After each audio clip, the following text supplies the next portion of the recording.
Hey everybody, replacing a sway bar link on an F150. You're going to use a crescent wrench or you can use wrenches.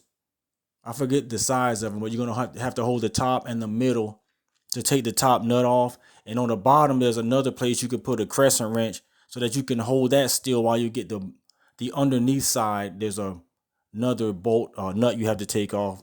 You can't see it right now. The newer ones may not have the same setup. The newer ones, the actual bolt itself on the bottom has a hole for an Allen wrench so that you can hold it still.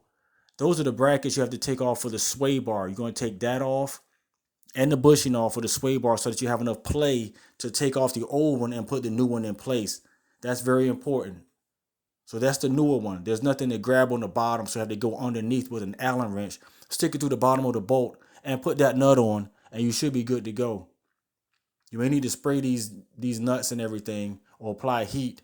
Thanks for watching. Like and subscribe. Be blessed.